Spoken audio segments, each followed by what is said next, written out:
Okay, so today is the last weekend of um, 2025, and today is the last day of surgical onco posting. Hmm. Anyway, let's get ready and go.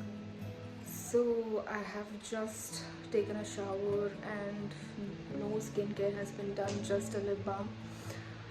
I'll do the skincare now and then get ready, make some dosa and have some lunch and go to the hospital.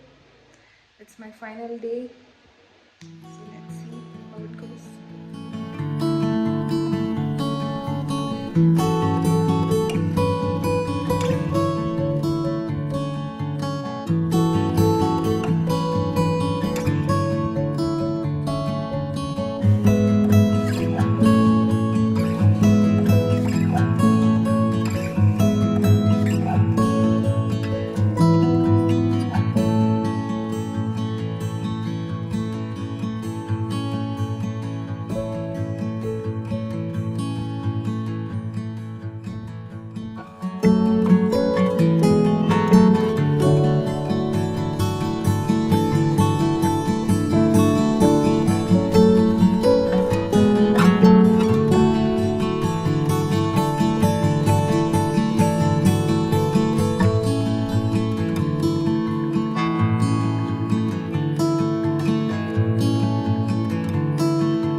Okay, so I am back from the hospital, and I was just trying to reflect on the year and the posting and the month, but it is quite overwhelming. First, let's talk about the posting, surgical onco posting. It was the last day today, and it was kind of okay. I mean, today is Saturday, so my consultant has OPD from 2 o'clock to 5 o'clock. He doesn't operate on Saturdays, so we just had OPD. So I already gave rounds in the morning, saw the patients in the ward, and updated my notes and did whatever that has to be done for the patients. And so I had night duty last night, so I was there in the morning, so I just gave rounds and did all of that work, and I could come back. Usually there is no post duty off or anything if you're a general surgery resident. If you know, you know. So, but today, because my consultant has only OPD in the evening, that is in the afternoon and the evening, so I had time in between to go back to home and to get ready. I think that's the video that you saw. So many things are running in my head, and I don't know how to, um, what to do with those thoughts. I mean, I can write it down, that is one way, but apart from that, what to do about it? Because constantly so many things are running in my head, and even if I lie down, these thoughts keep coming up, and it's just filled within me. I just feel, there are so many thoughts that are coming across my mind, and I'm even not able to sleep. These thoughts are even more louder when I'm sleeping, I feel. Sometimes I feel I'm working on those thoughts in my dreams. I don't know. I think it's a mix of year end, final year residency, and rotation, second year rotation that is supposed to finish in during the second year has been extended to third year as well, because we started the rotation late. So I'll be going back to my general surgery department from the 9th of February. So probably that is that, and I have exam coming up next year, the final year exam, the final DNB exam, which everybody knows is so tough to pass. I have MRCS exam coming up on Jan 21st. So many things coming my way, and I don't know what I'm going to do. Just sitting here and pouring it out. Figuring life out. Life of a resident, life of a general surgery resident, final year resident. Yeah, I just hope pouring it out helps.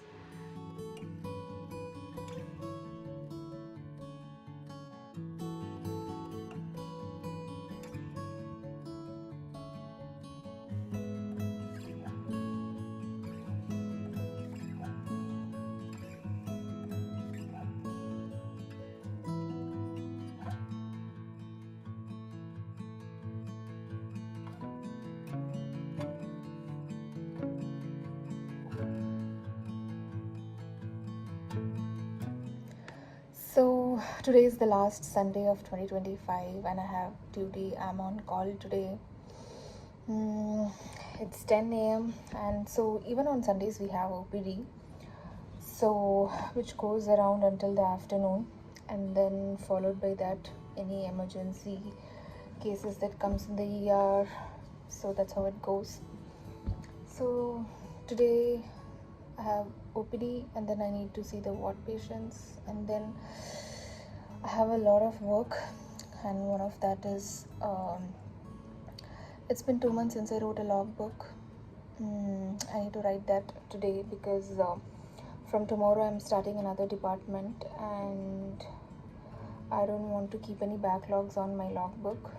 So I have to do that in the afternoon. Yep.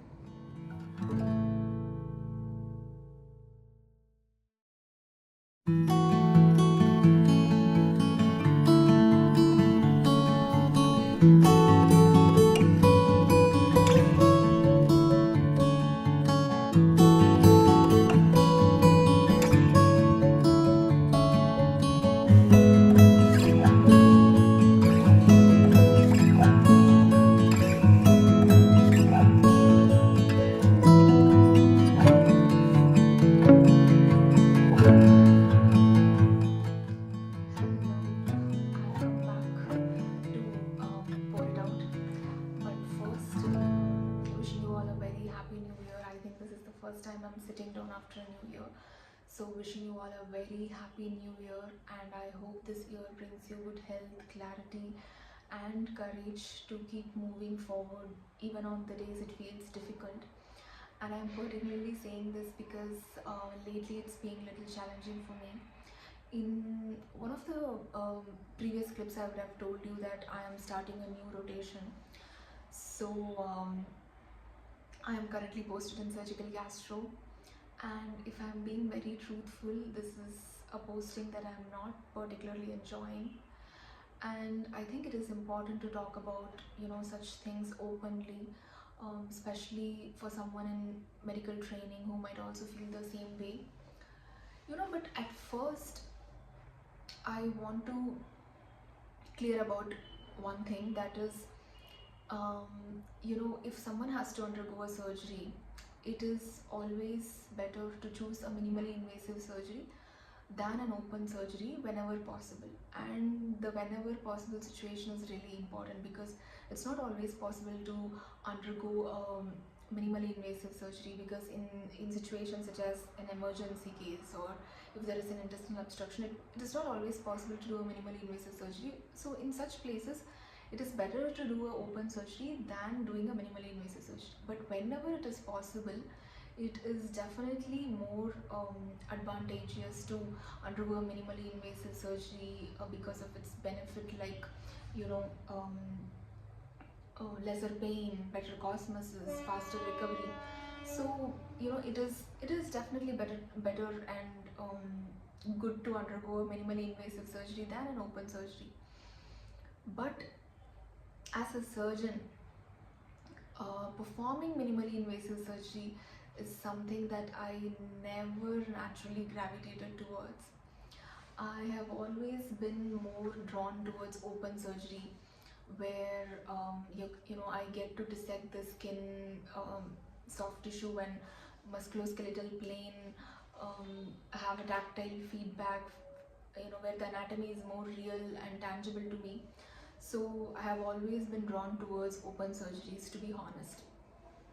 And when I joined the hospital for residency, the HR was very proud of the infrastructure of the hospital, and he was kept on going saying that most of the surgeries performed here are minimally invasive, especially laparoscopic, and that they also have robotic surgery, which many centers do not have, and which shows that the institute is a premium institute, and we are so privileged to be doing our residency in such institutes where we are seeing the tertiary care given to the patient. But I remember that moment very clearly. My eyes were filled with tears, and thankfully I didn't cry, but my eyes were filled with tears because I know right then that this is not the kind of surgery that I truly enjoy doing. um, so right then I knew that this phase of residency is going to be challenging for me. So initially, initially during the residency, um, standing for this long minimally invasive surgery which I was not interested in at all was really tough on me, and it was mentally exhausting, and um, it was not that the work was too much or the work was heavier, but there was a disconnect between what I was doing and what I genuinely wanted to do as a surgical resident. So there was a lot of difference between that of what I was doing and what I wanted to do. But as days passed, as I was keep on doing this minimally invasive surgeries, I got a little bit better. I wouldn't say I immediately got better, but slowly, gradually I became better. I was becoming a better assistant, I would say. I'm still becoming. And so I slowly started to learn how to assist better in minimally invasive surgeries, and slowly I started understanding the surgeries, and I now know how minimally invasive surgeries work and how they go, and I would say my hand eye coordination is better than before. So now I have been a major part of the surgeries by assisting those surgeries for almost 2.5 years now. But to be very honest, even after all this time, I have never developed a real interest towards performing minimally invasive surgeries by myself. That is the truth.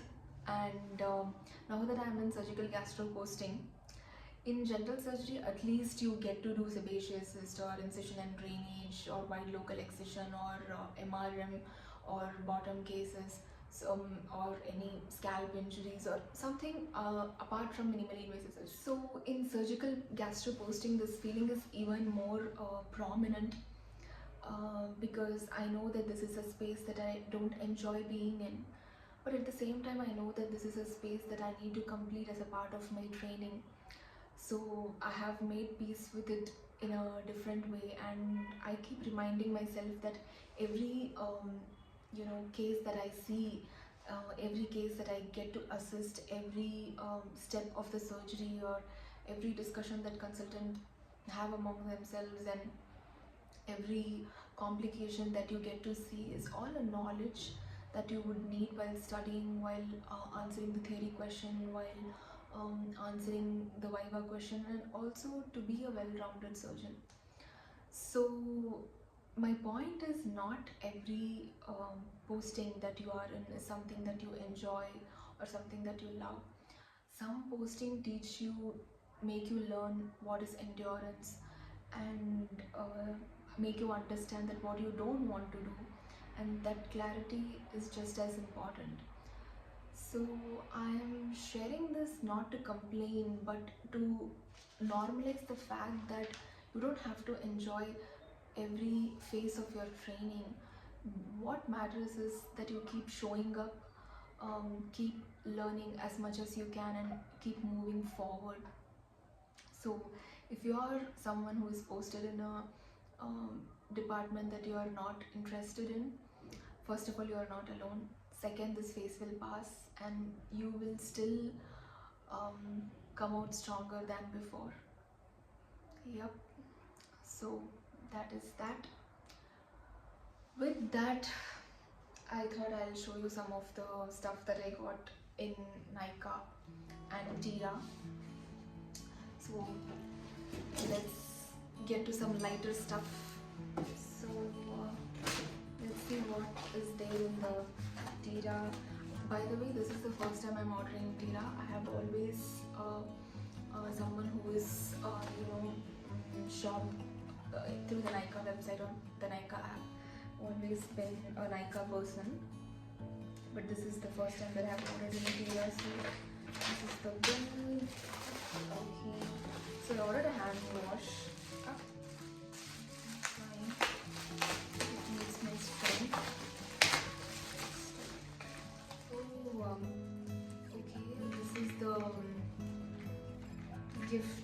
I mean, I have this, so I know how that sunscreen works. Mm. Ah, this is a hand wash that I got. You can see here. Yep. And this is a rose water. I don't want to open it because I need to empty the one that I already have. So, but this is the Wishcare rose water which I'm ordering for the first time. And this is the Dove's Scalp Plus Hair Therapy. It has 2.5% niacinamide and 1.5% zinc peptide. So let me open it.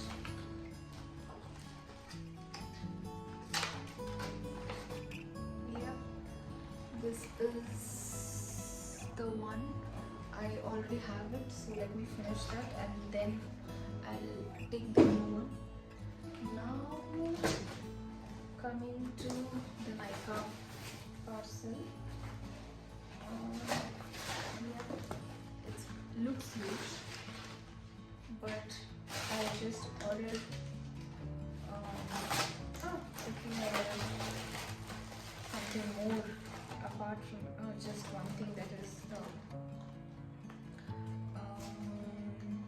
what is it? Toothpaste. This is the one. This is the one that I carry to the hospital. So that is that. And so okay, this is a combo of shampoo, conditioner and hair mask, and this is the first time that I'm ordering from this brand. So let's see. Okay, this is the Bare Anatomy Curl Defining Shampoo.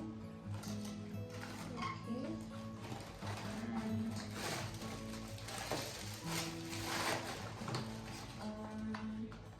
okay, this looks like the mask.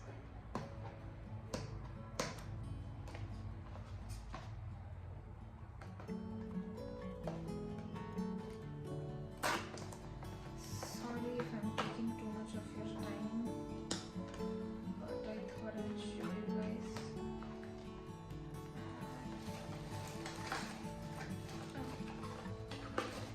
Here we have the mask. Yep. And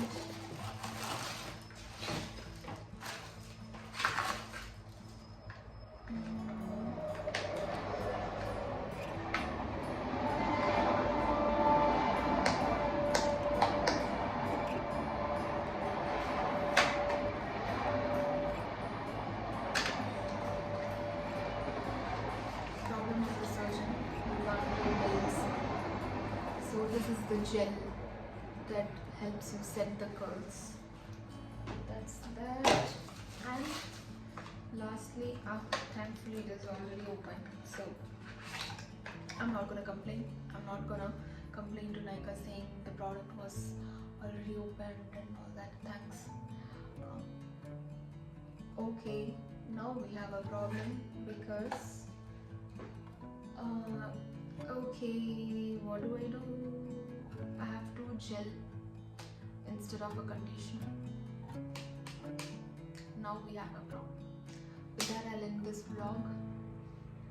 See you in the next one. Bye.